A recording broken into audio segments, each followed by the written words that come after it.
Assalamualaikum warahmatullahi wabarakatuh. Okey, kita dah habis bab 1 ya, pengurusan sumber manusia. Jadi kita akan sambung untuk bab yang kedua iaitu pengurusan sumber fizikal dan teknologi. Okey, kalau masa bab 1 kita belajar berkaitan dengan pengurusan sumber manusia berkaitan dengan manusia ataupun yang tepatnya pekerja di dalam sesebuah perniagaan. Okey, untuk bab 2 kita akan tengok sumber fizikal dan sumber teknologi yang ada dalam sesebuah perniagaan. Okey, kita tengok dulu gambaran awal tentang tajuk pengurusan sumber fizikal dan teknologi. Okey, kalau kamu tengok kat sini, kita ada satu sumber fizikal, satu lagi sumber teknologi. Okey, antara sumber fizikal yang ada bagi sesebuah perniagaan antaranya ialah bangunan dan kemudahan, kilang dan mesin, peralatan TMK. TMK maksudnya teknologi maklumat dan komunikasi. Okey, stok, bahan mentah dan juga produk siap. Okey, untuk sumber teknologi kat sini ada 3. Okey, harta intelek, lesen perisian, kemahiran dan pengalaman. Okey, nanti detailnya nanti kita akan tengok satu per satu selepas ini. Okey, kemudian kita akan tengok tujuan dan prosedur mengurus sumber. Kenapa kita perlu menguruskan sumber fizikal dan teknologi. Okey, kemudian yang kedua, aplikasi pengetahuan pengurusan sumber dalam perniagaan. Kemudian membandingkan kesan pengurusan sumber. Okey, itu gambaran awal lah tentang bab 2. Okey, so kita masuk kepada pengenalan. Okey, kita tengok sikit kat sini.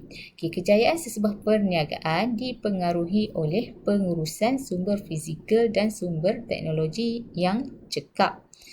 Okey, pengurusan sumber fizikal dan teknologi yang cekap. Okay, seseorang usahawan perlu mengetahui prosedur mengurus sumber fizikal dan sumber teknologi secara berkesan bagi meningkatkan kecekapan pengurusan perniagaan. Okey, tujuan mengurus sumber fizikal yang diperlukan dalam operasi perniagaan. Kenapa kita perlu mengurus sumber fizikal dan yang ni kita fokus pada sumber fizikal dulu ya. Okey, kenapa kita perlu mengurus sumber fizikal? Okey, sumber fizikal didefinisikan, okey ni definisi dia, maksud dia aset yang berbentuk ketara atau nyata untuk dimanfaatkan oleh organisasi bagi menjalankan perniagaan. Aset yang berbentuk ketara atau nyata maknanya yang boleh kita nampak dan boleh kita sentuh. Okey, sumber fizikal termasuklah bahan mentah, produk siap, prasarana perkilangan, pejabat pentadbiran, perabot, komputer dan juga kenderaan fizikal yang ada dalam bentuk fizikal yang kita boleh nampak dan yang kita boleh pegang. Okey, tujuan mengurus sumber fizikal adalah, okey, ni tujuan dia. Cikgu nak kamu ingat kat sini tujuan dia.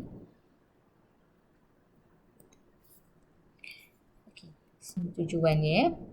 Tujuannya adalah memastikan semua sumber fizikal dalam keadaan selamat, berfungsi dan boleh digunakan bagi memudahkan urusan penghasilan atau perkhidmatan. Okey, memastikan sumber fizikal dalam keadaan selamat, berfungsi. Okey, yang kedua, boleh digunakan bagi memudahkan urusan penghasilan, produk atau perkhidmatan. Okey, kat sini sumber fizikal kita boleh bahagikan kepada 6. Kita ada bangunan dan kemudahan, kilang dan mesin, peralatan teknologi maklumat dan komunikasi, bahan mentah, stok dan juga produk siap. Semuanya ada dalam bentuk fizikal yang nyata, yang boleh nampak dan boleh dipegang. Okey, kita tengok jenis sumber fizikal yang tadi tu ya, yang ada 6 tadi. Okey, yang pertama, bangunan dan kedai. Okey, bangunan tempat menjalankan operasi. Kemudahan merujuk kepada kelengkapan infrastruktur yang boleh membantu pengurusan perniagaan. Okey, keadaan bangunan yang selamat dan kelengkapan kemudahan dapat menjamin kelancaran sesebuah perniagaan. Okey, contohnya macam ni bangunan. Okey, kalau kedai ada bangunan kedai. Okey, dan kemudahan-kemudahan yang ada lah. Okey, kemudian kilang dan mesin yang kedua. Kilang tempat memproses bahan mentah kepada produk siap. Mesin merupakan jentera pemproses bahan mentah. Penyelenggaraan kilang dan mesin amat penting untuk memastikan pengeluaran efektif bagi perniagaan yang mengeluarkan barang siap. Lebih-lebih lagi kalau peralatan mesin kan perlukan penyelenggaraan. Kalau tak ada penyelenggaraan, mungkin mesin tersebut akan rosak dan boleh mengganggu proses pengeluaran barang. Itu yang kedua. Yang ketiga, peralatan teknologi maklumat dan komunikasi. Kalau kamu tengok contoh kat sini, telefon, laptop. Semua peralatan digunakan dalam sebuah perniagaan seperti telefon, komputer, mesin cetak, printer dan telefon pintar perlu diurus dengan baik supaya dapat mempercepatkan dan memudahkan urusan perniagaan. Contohnya kalau macam komputer ataupun telefon kita gunakan untuk menghubungi mencari pembekal, kemudian kita nak buat promosi. Jadi penting ya. Peralatan TMK. TMK short form dia, teknologi maklumat dan komunikasi. Kemudian stok. Kita tengok stok ni ialah barang siap atau barang dagangan yang sedia untuk dijual. Dan disimpan dalam stok ataupun gudang. Stok hendaklah diperiksa secara berkala untuk memastikan stok sentiasa ada apabila dikehendaki. Kena juga cek, walaupun kita simpan dekat gudang ataupun stok, kita sentiasa kena cek secara berkala lah. Untuk memastikan stok tu sentiasa ada apabila diperlukan. Kalau tak ada, ianya akan mengganggu proses pengeluaran produk. Kemudian bahan mentah.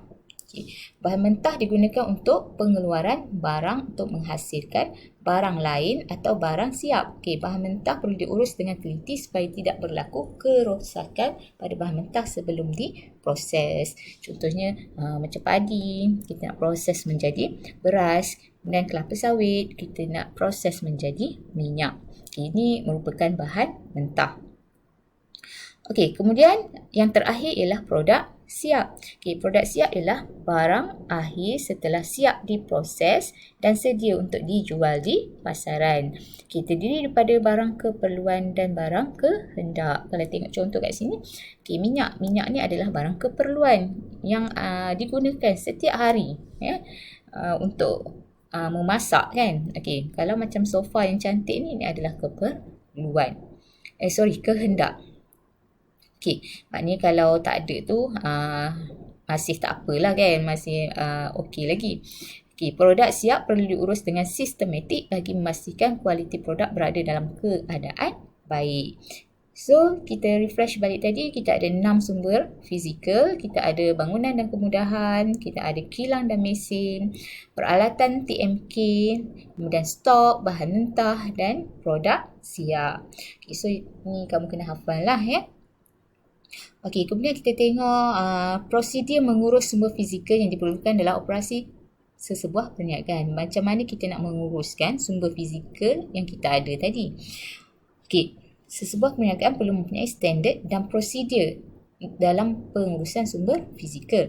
Antara langkah pengurusan sumber fizikal perniagaan meliputi perlindungan, insurans dan keselamatan serta penyelenggaraan dan baik pulih secara terancang. Kita tengok kat sini, prosedur mengurus sumber fizikal dibahagikan kepada 2. Satu, perlindungan insurans dan keselamatan. Satu lagi, penyelenggaraan dan baik pulih secara terancang. Kita tengok dulu bahagian perlindungan insurans dan keselamatan. Insurans kebakaran bagi melindungi bangunan, mesin, stok serta kilang daripada kebakaran. Kemudian insurans kecurian melindungi perniagaan daripada kehilangan atau kerosakan akibat rompakan atau kecurian. Semua aset usahawan akan dilindungi. Sebab tu pentingnya sesebuah perniagaan tu ada perlindungan insurans. Kemudian selain daripada insurans tadi, perniagaan juga boleh mengambil insurans untuk risiko seperti perlindungan wang, penghantaran stok tertangguh, jaminan kesetiaan pekerja dan perlindungan liability awam. Ini insurans selain daripada kebakaran dan kecurian. Jadi penting. Insurans itu penting.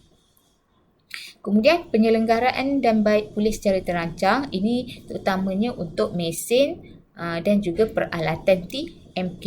Okay, perlu sentiasa diselenggara secara berkala bagi memastikan operasi berjalan dengan lancar. Bukannya tunggu rosak dulu baru nak baiki, tapi sepatutnya peralatan ni diperiksa dari semasa ke semasa. Okey, pengurusan baik pulih peralatan perlu sentiasa dirancang bagi memastikan jika berlaku kerosakan dapat diselesaikan dengan segera. Okey, kalau rosak, kena cepat-cepat baikilah. Sebabnya kerosakan peralatan ni akan mengganggu proses pengeluaran produk. Okey, ini prosedur mengurus. Pertama, perlindungan, insurans dan keselamatan. Yang kedua, penyelenggaraan dan baik pulih secara terancang. Okey, kita tengok detailnya kat sini berkaitan perlindungan, insurans dan keselamatan. Okey, seorang usahawan yang bijak perlu menguruskan risiko perniagaan dengan cara mengambil insurans yang sesuai.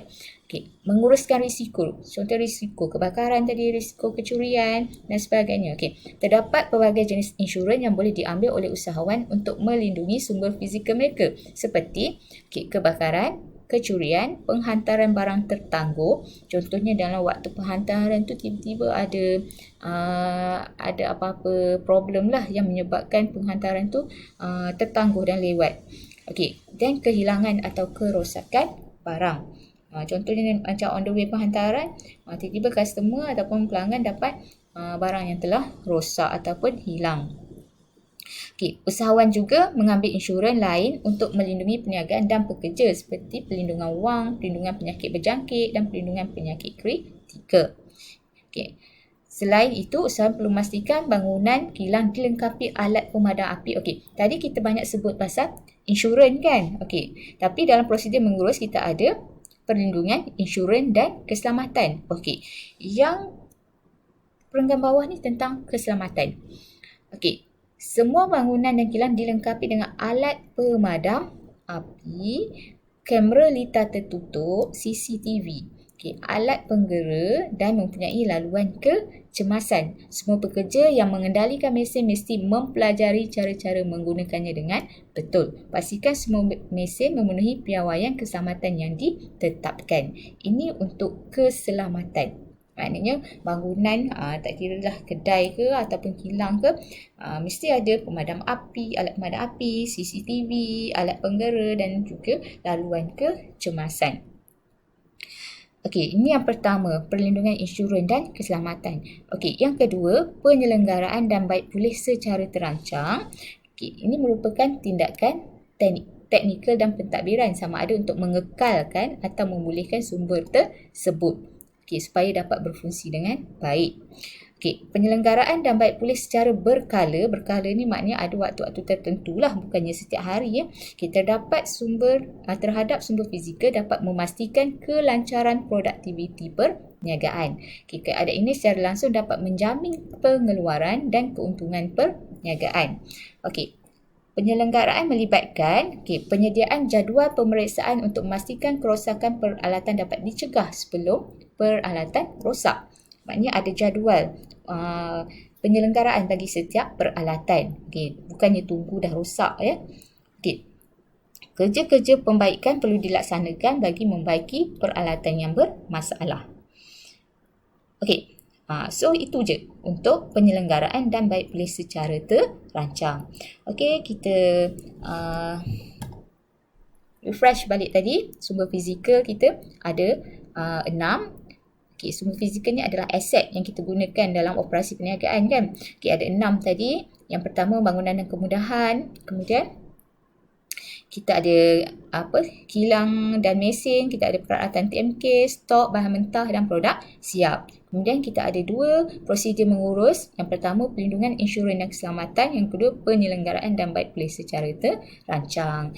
Okey, cikgu stop setakat ini dahulu. Okey, cikgu harap kamu faham. Andai kata ada yang tak faham, boleh contact cikgu. Dan next kita akan tengok berkaitan dengan sumber teknologi. Okey, setakat ini dahulu. Assalamualaikum warahmatullahi wabarakatuh.